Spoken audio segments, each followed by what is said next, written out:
Pretolesi Acoustical Audio Diamond Dynamic Saturator.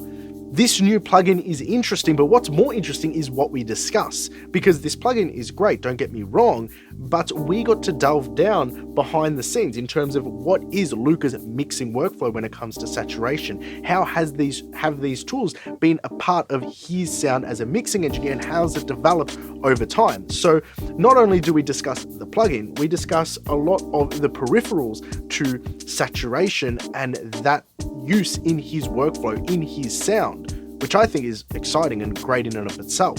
So whether you're here for the plugin to learn more about how it was put together, or you just want to see how a Grammy-nominated, Grammy Award-winning mixing engineer has pieced together saturation inside their workflow, stick around. Don't forget to like, share, and subscribe to the channel.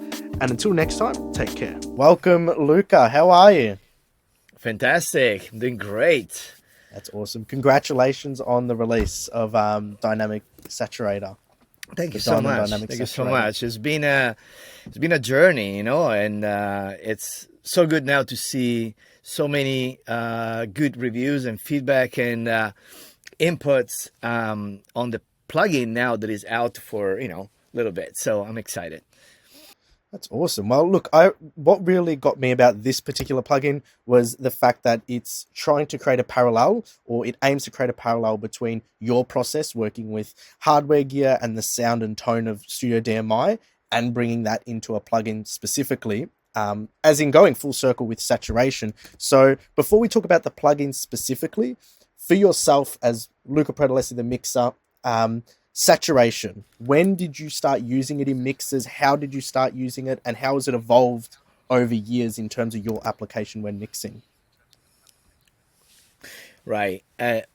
First of all, I feel that the saturation, it's something that, for my workflow, it's embedded kind of like on my desk as far as like choice that I'm making when I'm mixing, and especially the way we prep any songs, any song, any style, any type of mix, the more like 100 stems mixes to the like 10 stem mixes, there's like a flow and just like a summing happening on the studio, my desk. That actually, the drum side specifically, the saturation on the drum side, it's part of the sound of every record. Now, can be more or less saturation, but that's part of the sound, and that's caused by transformers on certain units, the way I capture back into the main summing with the music. The drums specifically, I always some level of saturation. That it's coming from a specific unit that is tube, or it's coming from overloading, or kind of like pushing hard into the SSLG modified that we have here, that actually has two types of transformers that create a certain saturation. So in some way, saturation is there. And I don't even think about saturation. I'm getting the result, and I'm getting the benefit. Now, the plugin was a way to expand this kind of exponentially, going into more details as far as like select bands or like saturate certain area, especially the mid-range, which is something that really works great. And I actually use on a couple of records recently with a good success, and then I'm going more and more on be very selective where I'm saturate. So I want to create harmonics, where and why. What I'm trying to do, I'm trying to replace an EQ with saturation. Great. I try to get perceived loudness with saturation. So it's like, it's a mindset. Okay, interesting. That's got me thinking, because correct me if I'm wrong, when you're doing your drum mixes, you've got your low percussion, high percussion, everything else, and you've got your kick. Are you using specific units on each of those three, or when you've got actually the DDS, you're going all through the one sort of feel? Yeah, it's a great question. So what I try to do is I'm gluing things together. So let's take typical example to me is like kick plus 808, which we want to talk about 808. 808, it's not a sound, it's a drum machine. But anyway, the 808 as a sound that we talk about, like the sine wave on the kick, I'm blending with the kick. And the saturation alone for that specific purpose is fantastic, because I wanna make sure that perceive as a one, instead of having like the 808 and the kick. I want to just blend it together, so a little bit of saturation without turning on a saw, but keeping it as a sine wave. I just want to get a little bit of saturation, specifically on the, I would say, between the first and the second octave, where you start to feel the 808 tail go a little bit on the lower mid range, and with the kind of crossover point with the transient of the kick. That's the part, the saturation does the magic, which glue together the lower mid range of the tail of the 808 with the attack of the kick. So that's one. But as a group, so when I do kick, low perk, high perk, kind of like blend together, saturation for me, it's a way to fill the gap of transient. So I have the kick envelope. Now I have, like, let's say a tom, snare, and clap that I call low percussion. But then I have the high percussion, which is closed hats, open hats, cymbal. So all this, I feel that I can visualize as a series of transient in like envelope of the kick, but then I have a fast one of the closed hats. I have a medium fast with a little bit of decay of the snare. Now, between that, instead of using EQ, which EQ allow me to bring literally certain frequency up on level, I don't want to do that. I just want to fill the gap between transient with saturation. So I'm getting low level information up into the mix, low level information from drums up into the mix, avoiding using and overusing compression, limiting, and EQ. So good quality saturation, it's almost a way to kind of like, I'm going to use less compression, I'm going to use less EQ, and I'm going to bring low-level information up. I'm going to get some certain level of perceived loudness. I'm going to actually shave a little bit of transient now. So I'm doing multiple jobs with one piece of gear. One part that I struggled in the past, especially working on mid-range saturation, was any type of phase shifting and aliasing, any type of problem caused by a no good quality, let's call it multi-band saturation. So the plugin, we have a very high quality linear phase filter where I feel that I can actually push a little more without any side effects. Yeah, and that's really important, because you've also got the mid-side matrix on this as well. So making sure that all sums back, the stereo image stays strong. That's that's really good, because you couldn't, like, especially the mid-side, is that a flexibility you had in your analog chain when you were working, or is that an additional feature you brought into the plugin? I do. Oh, you do? I do. There was expire 100% from the analog routing. So the way I route my drum summing on my desk, that I have a mid-side unit that allow me to, the entire drums, actually any type of insert of my drums works only on mid-side. So I'm able to, for example, compress just the mid or saturate. I use the Michelangelo that I love so much, and I do it on mid-side where I'm doing a little bit of saturation with Michelangelo tubes, but then I do only on the mid. And if I can explain from the musical more point of view why I like to saturate in mid-side instead of stereo, everything that is out of phase on purpose, so let's say, or anything that is pan outside of the center on purpose, or anything that's tails, so the crash decay, the ride decay, the reverb that I might have on the clap or snare, I don't want to saturate that much. If I saturate the side, I'm going to lose depth. So I'm going to lose a certain, like, I'm going to kind of blend the envelope of the snare with the envelope of the reverb of the snare, and just lose the placement of the reverb on the snare and just blend it together, because saturation will make everything, bring everything on front. I don't want to do that. I want to actually gain stage that part where I'm keeping a very clean, if I can choose that, reverb on the snare, saturate the mid, and just level match. So bring the side up. So now I have a perceived exciting mid, and I have kind of wide open, unsaturated, uncompressed side. Okay, very interesting.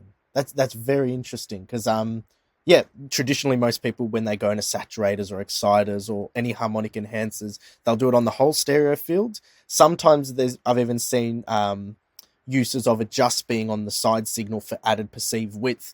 But for you and your mixing style, you don't want to distort that relationship between where that punch is and where that space is. You want to keep everything together and make sure it's staged correctly. That's related to drums specifically.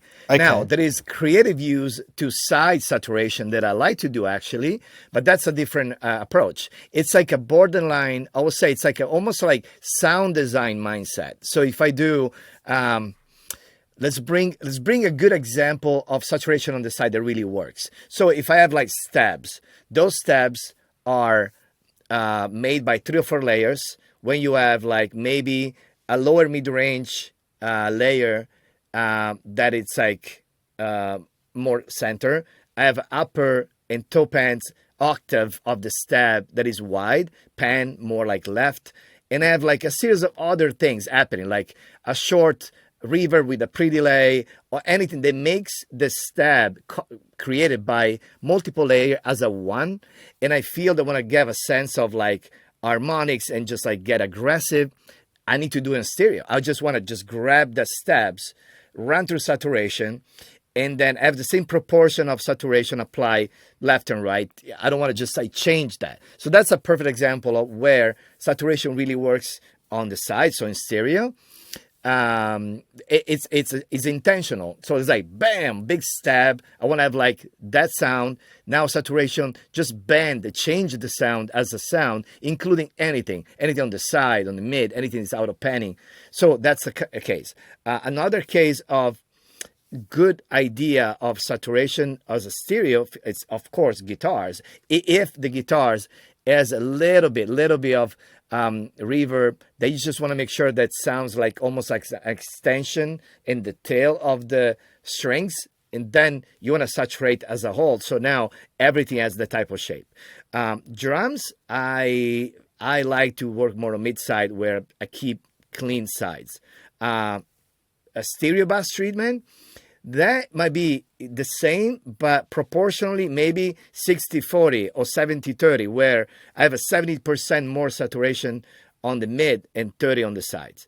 So I think having an option and you be able to choose, it's great. Yeah, nice. That's awesome. So that leads me to my next question, because we've currently spoken strictly on your process in mixing, what parallels there are, or sort of the preface to the plugin. When you were developing this, because you would have been working with Acoustica to develop this, what aspects were strictly from your current workflow, and what new things were brought in research and development, what things were tweaked that were maybe unique or happy accidents that you can do digitally that you might not have been able to do in your original setup? Oh yeah, the first come to mind is the top little kick sparkle that I'm getting from distortion, and I encourage everyone that's Diamond Dynamic Saturator to try that. So a perfect example is this. So if I do a filter and I do simply the 7K to 9K area, or let's say the 6K to 9K area, but anyway, I do just like imagine a little top. I do linear phase, I saturate in a dynamic mode, density 2, which is very snappy, and I do expansion. Now what's happening, like based on the envelope of the kick, I'm adding a touch of saturation just on the top of the kick, almost creating an extra layer of kick drum just for the top ends. And I find this very effective. And this came, I don't want to say by accident, but it was more like, okay, how we can just, now that we have this as a plugin, we can just make this as a great almost sound design tool. And that was the case.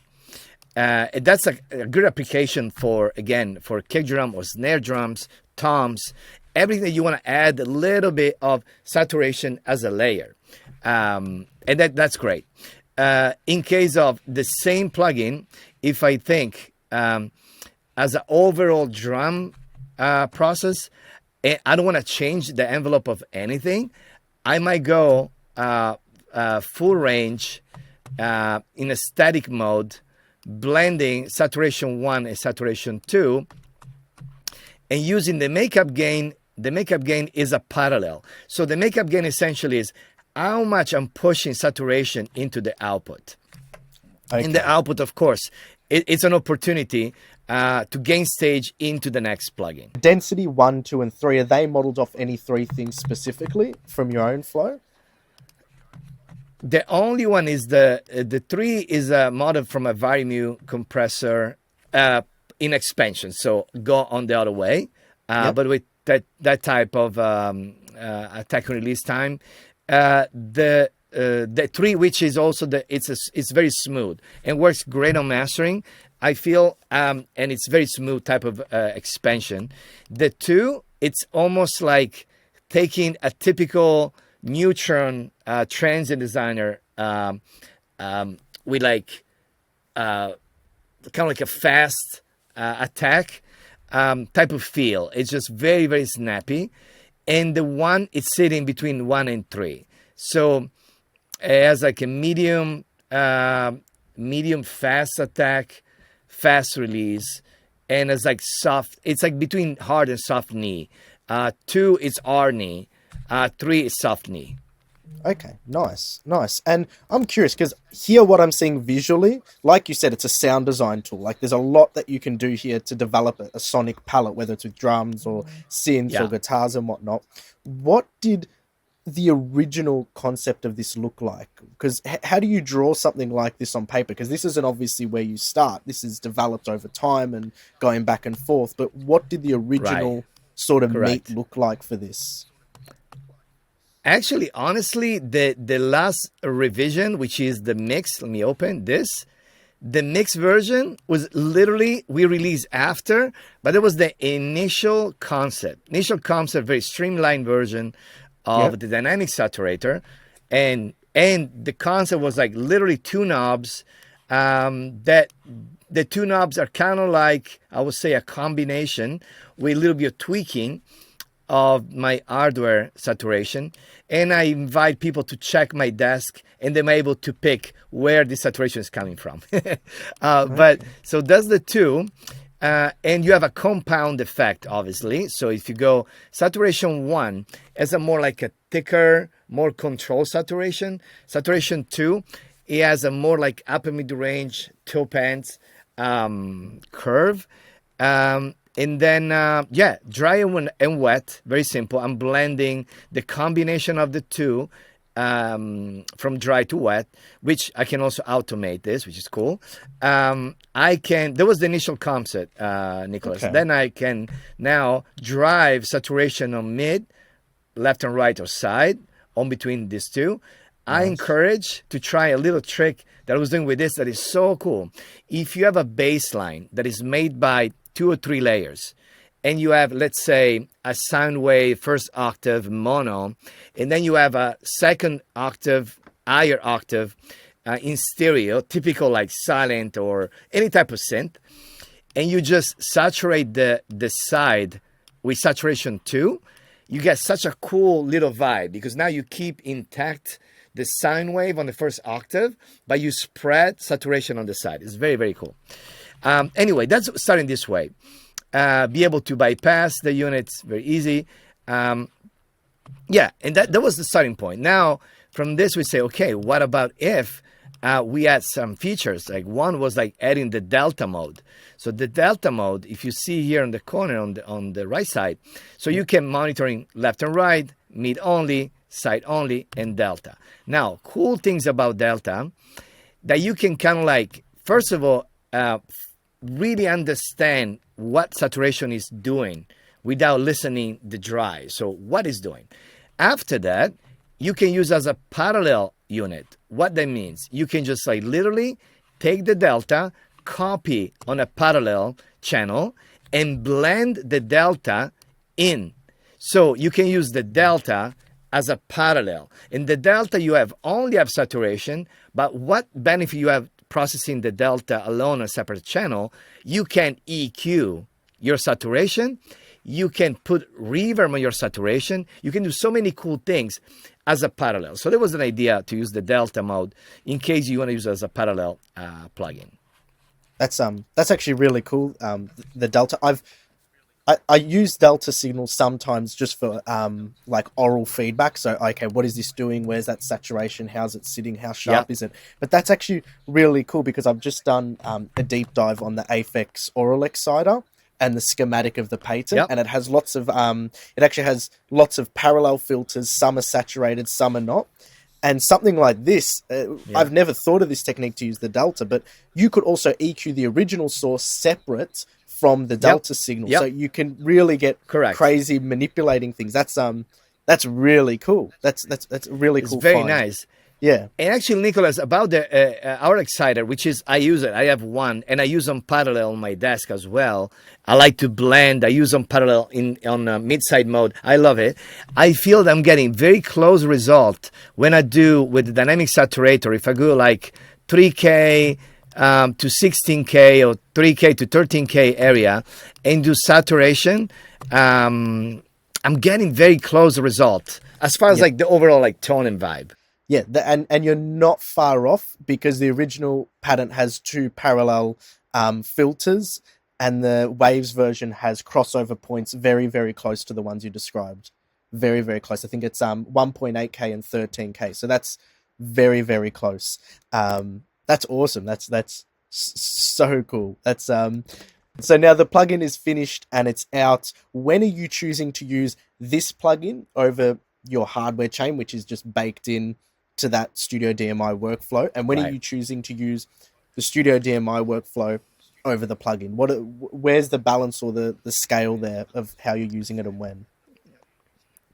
It's a great question. So first of all, I have way more option now for mixing related decisions, where in the past I used to find myself say, oh wow, this works so well on the percussions, but then now I need another one because I have another idea how I want to process my synth. I want to do this, but then say I have only this option, so I need to make a decision, right? So now I'm more strategic. So what I do in the box the mid-range saturation trick on certain channel or bussing, which I love process bussing more than individual channel because there is a certain saturation caused by multiple layer hitting on the same space, almost as a compound effect. You're getting dynamic response of going from, let's say, let's put it this way,